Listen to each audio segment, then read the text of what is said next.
Welcome to the Big Guy Podcast here on ACAST. We invite you to become members of ACAST Plus. Thank you. Hey everybody, this is your man Jim. Just sit back, relax, listen to me as I tell you a story. It'll be all about stories, mystery, horror, classical, even some poems. So please enjoy this. The Music on the Hill by Saki. Sylvia Selton ate her breakfast in the morning room at Yesney with the pleasant sense of ultimate victory. Such a fervent Ironside might have permitted himself on the morrow of Worcester fight. He was scarcely pugnacious by temperament, but belonged to that more successful class of fighters who fate had willed that her life should be occupied with a series of small struggles, usually with the odds slightly against her, and usually she had just managed to come through winning.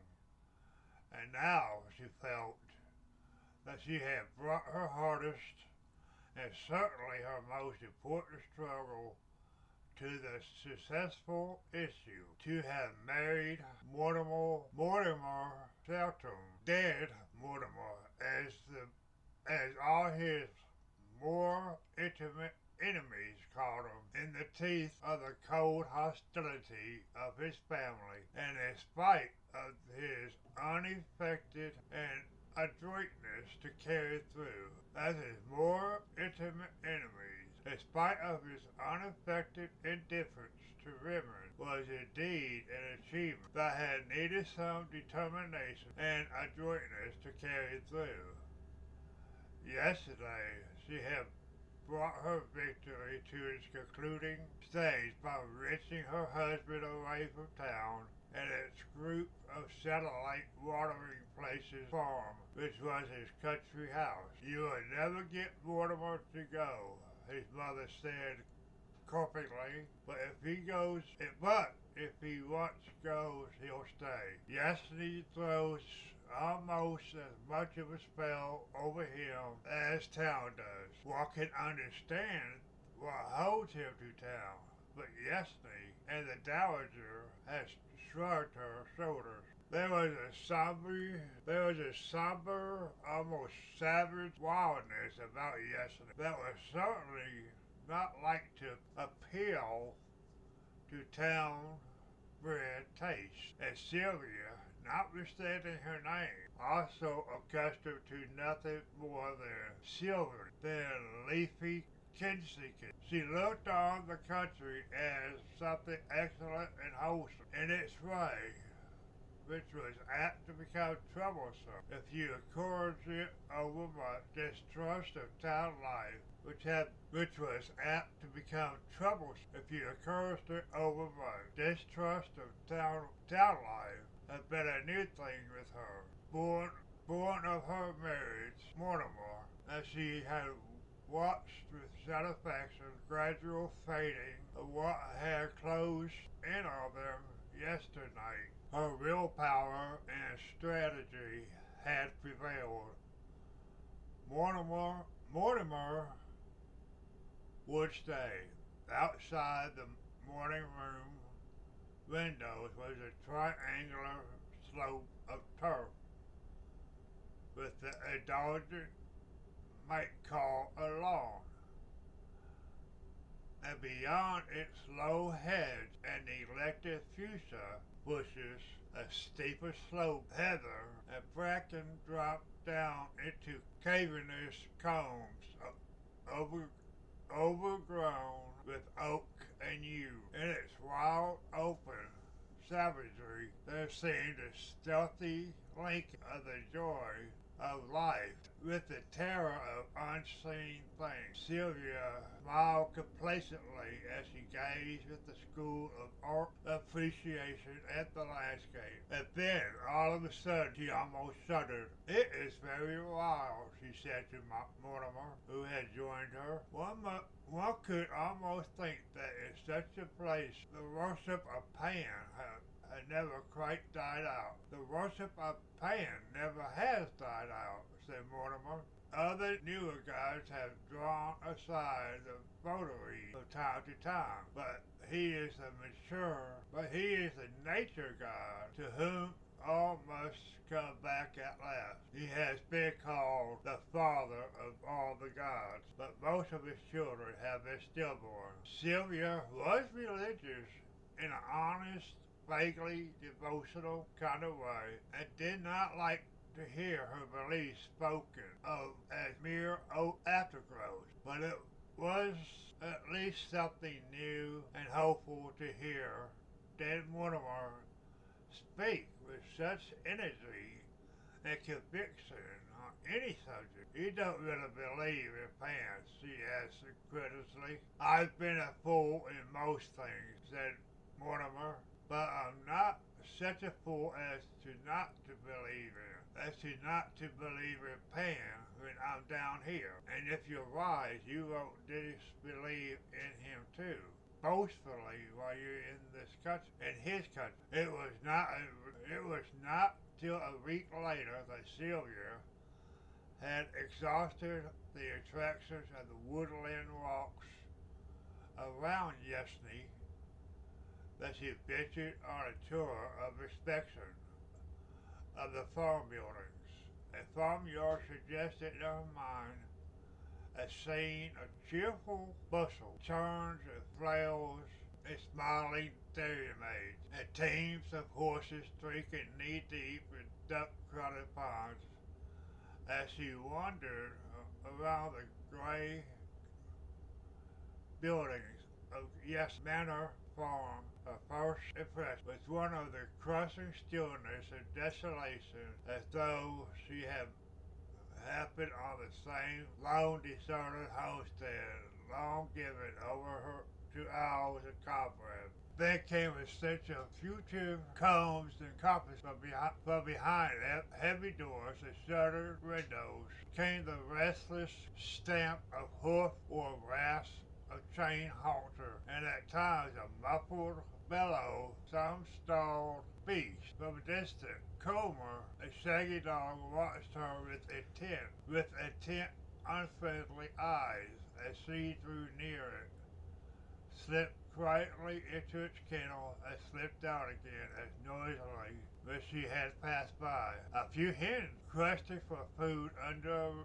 a rick, stole away under a gate at her approach. Sylvia thought that if she had come across any human beings in the wilderness of barn and brae, they would have fled wrath late from her gaze. At last, turning a corner for the enormous sow, gigantic beyond the townswoman's wildest computation of swine, Sylvia's turned to make an unobstructed retreat as she threaded her way past rickyard and a boy's laughter, golden and equivocal. Jan, the only boy employed on the farm, a toe nearest hillside, and Mortimer, who questioned, knew of no other possible begetter of the hidden mockery that had ambushed Sylvia's retreat. The memory of that untraceable echo added to her other impression of a furtive, sinister something that hung around yesterday. Of Mortimer, she saw very little. Farm and woods and trout streams seemed to swallow him up from dawn till dusk. Once, following the directions she had seen him take in the center of which stood a stone pedestal, surmounted by a small bronze figure of a youthful Pan. It was a beautiful piece of workmanship, but her attention was chiefly held by the fact that a newly cut bunch of grapes had been placed as an offering at its feet. Grapes were none too plentiful at the manor house, and Sylvia snatched the bunch angrily, slowly homeward, and then gave way to a sharp feeling of something that was very near. Contemptuous annoyance dominated her thoughts as she strode slowly homeward, and then gave way to a sharp feeling of something that was very near and beautiful, unutterably evil eyes. It was a lonely pathway, all pathways round. Yesterday's scrutiny to the sudden apparition. It was not till she had reached the house that she discovered that she had dropped the bunch of grapes in her flight. I saw a youth in the wood today, she told Mortimer that evening, brown-faced and rather handsome, but a scoundrel to look at. A gypsy lad, I suppose. A reasonable theory, said Mortimer, but there aren't any gypsies in these parts at present. Then who was he? Asked Sylvia, and as Mortimer appeared to have no theory of his own, she passed on to recount her finding of the votive offering. I suppose it was your doing, she observed. It's a harmless piece of lunacy, but people would think you dreadfully silly if they knew of it. Did you meddle with it in any way? Asked Mortimer. I threw the grapes away. It seemed so silly, said Sylvia, watching Mortimer's impassive face for a sign of annoyance. I don't think you are wise to do that, he said affectionately. I've heard it said that the wood gods are rather horrible to those who molest them. Horrible, perhaps, to those that believe in them? But you see, I don't, retorted Sylvia. All the same, said Mortimer, in his even, dispassionate tone, I should avoid the woods and orchards if I were you, and give a wide berth to the horned beast of the farm. It was all nonsense, of course, but in that lonely wood-girt spot, nonsense seemed able to rear a bastard brood of uneasiness. Mortimer, said Sylvia suddenly, I think we will go back to town sometime soon. Her victory has not been so complete as she had supposed. They had carried her onto ground that she was already anxious to quit. I don't think you will ever go back to town, said Mortimer. They seemed to be paraphrasing his mother's prediction as to himself. Sylvia noted with dissatisfaction and some self-contempt that the course, but in that lonely wood-girt spot, nonsense seemed able to rear. Sylvia noted with dissatisfaction and some self-contempt that the course of her next afternoon's ramble took her instinctively clear of the network of woods. As to the horned cattle, Mortimer's warning was scarcely needed. but she always regarded them as of doubtful neutrality at the best. Her imagination unsexed the most matronly dairy cows, turned them into bulls liable to see red at any moment. The ram who fed in the narrow paddock below the orchards, she had adjudged some ample and cautious probation to be a docile temper. Today, however, she decided to leave his docility untested, for the unusually tranquil beast was roaming with every sign of restlessness from corner to corner of the meadow, a low, fitful piping, as if some reedy flute was coming from the depth of a neighboring copse, that there seemed to be some subtle connection between the animal's restless pacing and the wild music clad slopes that rolling, rolling shoulders high above yesterday. She had left the piping kind of music. She had left the piping notes behind her, but across the wooded combs at her feet, the wind brought her another kind of music, the straining bay of hounds in full chase. Yesterday was just on the outskirts of the Devon and Somerset country, and the hunted deer sometimes came that way. Sylvia could presently see a dark body breasting hill after hill and sinking again and again out of sight as he crossed the combs, while behind him steadily swelled that relentless chorus as he grew tense with the excited sympathy that one feels for any hunted thing in whose capture one is not directly instead. And at last he spoke through the outermost well-furnished head. His obvious course was to drop down to the brown pools of the sea.